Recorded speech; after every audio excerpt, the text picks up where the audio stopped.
Marc, Guehi breaks silence on Liverpool, Barcelona, Real Madrid, Bayern links. Crystal Palace's captain is becoming one of the game's most wanted players. Marc Guehi says ongoing transfer links with Liverpool, Real Madrid, Barcelona, and Bayern Munich don't matter to him as long as he continues to play well. Guehi was on the brink of leaving Crystal Palace for Liverpool on transfer deadline day early last month, only for the proposed move to collapse when the Eagles were unable to find a replacement. The England defender has earned plaudits for the way he has handled himself throughout, in stark contrast to Alexander Isak, Victor Gyökeres, and Yoane Wissa effectively going on strike to force their respective moves to Liverpool, Arsenal, and Newcastle United. But even though he stayed at Palace, Guehi's situation is far from resolved. He is out of contract at the end of the season, which currently means he'd be moving on as a free agent. Liverpool have been tipped to resurrect their deal when the January transfer window opens, especially now that Giovanni Leone has been sidelined with a serious knee injury and defensive cover is paper-thin. Equally, if it gets to January and no Palace contract has been agreed, Guehi could theoretically sign a pre-contract agreement with a European club to lock in a summer move overseas. Publicly, at least, he is staying calm and focusing only on what is directly in front of him. For me, it doesn't matter. As long as I'm playing well for Palace, there is an opportunity for me to be here, with England, the 25-year-old told reporters while on international duty. Whether it's sorted or not, it doesn't matter for me. Personally, I don't know if I can think that far ahead. I like to just take it step by step, and that is just focusing on the games that I have at Palace and any upcoming opportunities one have here. European giants in need of defensive strengthening. Aside from Liverpool's desperate need for center-back reinforcement, with Ibrahima Konate currently also sidelined and not guaranteed to be at Anfield next season because of his own contract situation, Real Madrid, Barcelona, and Bayern Munich are all on the lookout. Madrid spent a substantial amount to sign Dean Huijsen in June, but with David Alaba turning 34 just days before his contract expires next summer and Antonio Rudiger also getting on in age, planning for the future has to be an immediate consideration at the Bernabeu. Barcelona have Pau Cubarsí, but no marquee defensive partner. At Bayern, meanwhile, the respective futures have Kim Min-jae and Dayot Upamecano have been the subject of speculation. All three European giants have shown a willingness to dip into the market for English talent in recent years, with Trent Alexander-Arnold joining Jude Bellingham in Madrid, Marcus Rashford now in Barcelona for at least this season, and Harry Kane lighting up the Allianz Arena. Thanks for watching. Like and subscribe. Fabrizio Romano confirms Arsenal's interest in Real Madrid starlet Victor Valdepenas. Arsenal have continued their tradition of scouting young European talents, and their latest target appears to be Victor Valdepenas, an 18-year-old center-back from Real Madrid Castilla. The highly rated Spanish defender has impressed with his maturity, composure on the ball, and consistent performances under Castilla coach Raúl González. According to transfer expert Fabrizio Romano, Arsenal have been monitoring Valdepenas for several months. Speaking to Caught Offside, Romano said, "Who can be the next talent playing at Arsenal? I have one name. It's a talent Arsenal have been observing for some time. Victor Valdepenas, also called Vald. He's a Real Madrid player, a young Spanish center-back that Arsenal have been monitoring for months. Valdepenas is considered one of the brightest defensive prospects from La Fábrica, Real Madrid's famous academy. Alongside fellow teenager Joan Martinez, he has become an important player for Castilla this season. His calm defending and ability to play out from the back fit perfectly with Mikel Arteta's football philosophy, which values technical and composed defenders. However, Romano also pointed out that signing him would be extremely difficult. It's not going to be easy because he's a Real Madrid player, he explained. All players want to stay there and see Madrid as the best project possible. Real Madrid, for their part, have no intention of letting Valdepenas leave anytime soon. They view him as a key figure in their youth setup and believe he could become part of the senior squad in the future. The club reportedly rejected any talks about his exit during the last transfer window, underlining their confidence in his potential. For now, Arsenal's interest remains a matter of long-term observation. The Gunners are likely to continue tracking Vald's progress, hoping that an opportunity to sign him might arise in the future. Still, With Real Madrid determined to keep their young talent, a transfer seems unlikely, at least for now. Thanks for watching. Like and subscribe.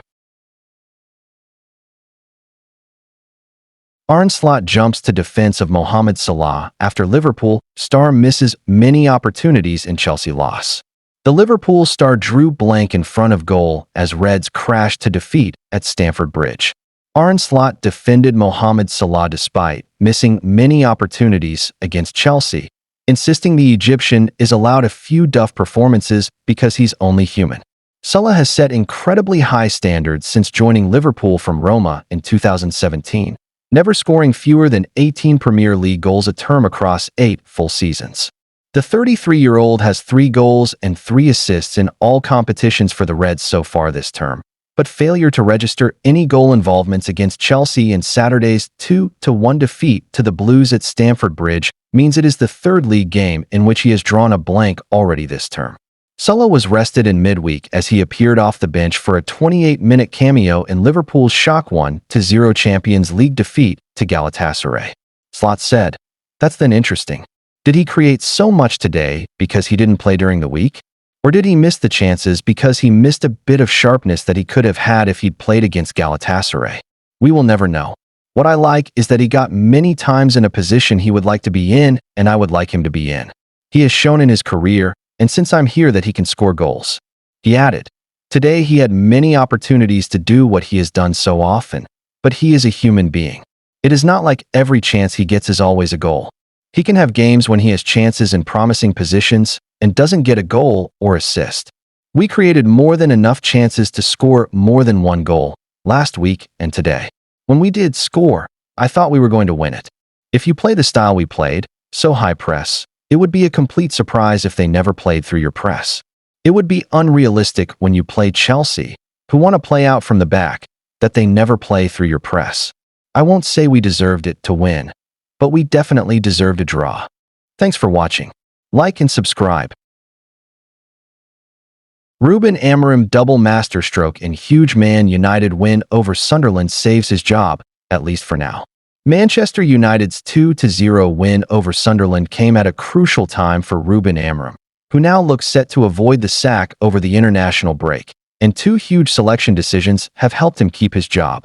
While the Red Devils have continued to back their manager, pressure has been increasing behind the scenes, and the club's board have even begun looking at potential replacements, such as Oliver Glasner and Andoni Iraola. One source bluntly told Fletcher that Amorim looks knackered and knows it hasn't been working so far. But despite constant speculation online, the manager chose to stick with his 3-4-3 formation, though he made 2 particularly big decisions with regards to his lineup today. Amorim handed a debut to goalkeeper Sen Lammens, who put in a largely solid performance, especially considering it was the 23-year-old's first taste of Premier League action. The Old Trafford faithful cheered almost everything he did in the game. It was unclear whether the Portuguese coach would drop Altay Binder for Lammens, but it proved to be the right decision, with the Belgian keeping a clean sheet and making one particularly big save in the first half from a powerful Granit Xhaka shot. He also made a very important stop in the 89th minute to keep his clean sheet intact and maintain United's 2-0 advantage. Ruben Amorim's trust in Mason Mount pays dividends. Amorim also decided to start Mason Mount. It was a big call, as he had to drop Matheus Cunha from the starting 11 to fit him in. But the manager's trust in the England international, who has been plagued with injuries in recent seasons, definitely paid off. Mount, 26, played very well, particularly in the first half, and scored the crucial opener in the 8th minute with a composed finish, following a good pass from Bryan Mbeumo. The midfielder played 65 minutes before being substituted off for Cunha, and the Brazilian performed well once he got onto the pitch at Old Trafford. It was Benjamin Sesko who notched the 2nd goal for United.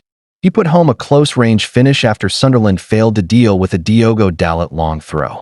It was a much-improved performance overall for the Red Devils, and now Amorim has a 2-week international break prepare for their next Premier League clash against bitter rivals Liverpool.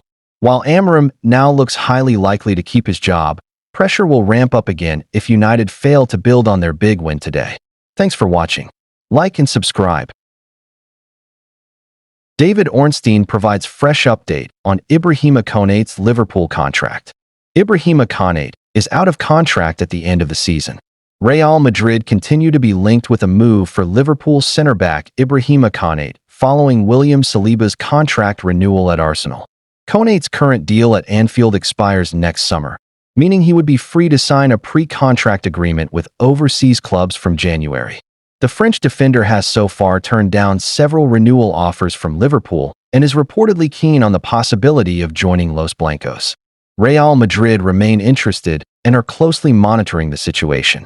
Liverpool, however, are determined to tie Konate down to a new long-term contract before the end of the year. The Reds have tabled a fresh extension offer, and negotiations between all parties are ongoing. As seen in previous high-profile cases with Virgil van Dijk and Mohamed Salah, Liverpool are prepared to take their time to secure the right deal. The club remain confident that an agreement with Konate will eventually be reached. This season, Konate's fitness is crucial given Liverpool's limited defensive options. Jarell Quansah's exit opened a spot filled by 18-year-old Giovanni Leone, but the youngster suffered an ACL injury on his debut and is out for up to a year. Marc Guehi's failed summer move further reduced depth, leaving Joe Gomez as the only senior alternative. Konate's inconsistent form has also drawn media criticism during Liverpool's title defense. Providing an update on Konate's situation at Liverpool, The Athletic's David Ornstein told NBC Sports, "There has been reports Konate has rejected a new contract. I don't think it's so much a rejection, maybe more of a stalemate or a lack of an agreement basically. I'm told talks are active and ongoing, but nothing is close just yet. Suggestions he's on £70,000 per week. I'm told it is more than double that. So, he would want a really good contract, deservedly, you could say, going into the bracket of earners, but that's something they need to sort out." Thanks for watching. Like and subscribe. Spain coach Luis de la Fuente has moved to play down suggestions of a rift with Barcelona boss Hansi Flick regarding the handling of teenage sensation Lamine Yamal. Speaking on Friday as he announced his latest squad for the World Cup qualifiers, de la Fuente insisted there was no conflict despite Flick's earlier criticism. Yamal, just 18, recently returned from a groin injury and made his first start for Barca since August in Wednesday's Champions League clash against Paris Saint-Germain, a 2-1 defeat. Flick had suggested last month that the injury was aggravated when Yamal was used in Spain's September World Cup qualifiers, prompting speculation of a fallout between club and country over the youngster's fitness. "There is no conflict with Flick," de la Fuente said firmly. "I was simply surprised by those statements because he has been a national team coach, and I thought he had that empathy. But for me, what really matters are the two important matches we have coming up. We are playing for the World Cup. That is the priority." Flick had admitted he exchanged brief text messages with de la Fuente on the matter, but hinted that communication between the two could improve. On Friday, de la Fuente tried to clarify the situation once more, stressing that Yamal's condition was not as dramatic as it had been portrayed. "What happened was that, when the match ended, he had some kind of discomfort. But I have never played without discomfort. Nothing happened," he explained. "Our medical staff have been very clear, and I have been very clear. If he had discomfort later on, well, I cannot say. But these are normal things in football. Spain will, however, have to deal with other absentees." Athletic Bilbao winger Nico Williams and Real Madrid fullback Dani Carvajal are both sidelined through injury, while Alvaro Morata has been left out of the squad after a slow start to the season with Italian side Como. Williams, who impressed in Spain's 6-0 victory over Turkey last month before picking up a groin problem, had reportedly been playing through discomfort, and Bilbao had asked for caution over his workload. "The risk in football and in sport always exists," de la Fuente noted. "If a player is on the pitch for his club, he is already assuming those risks. These are completely normal situations that every player faces." Spain currently lead Group E with 6 points from 2 matches and are well-placed to strengthen their push for qualification. They host Georgia in Elche on October 11th before facing Bulgaria in Valladolid on October 14th. Fixtures de la Fuente is eager to keep the focus on. "All the rest is noise," the coach concluded. "The only thing that matters is winning these games and securing our place at the World Cup." Thanks for watching. Like and subscribe.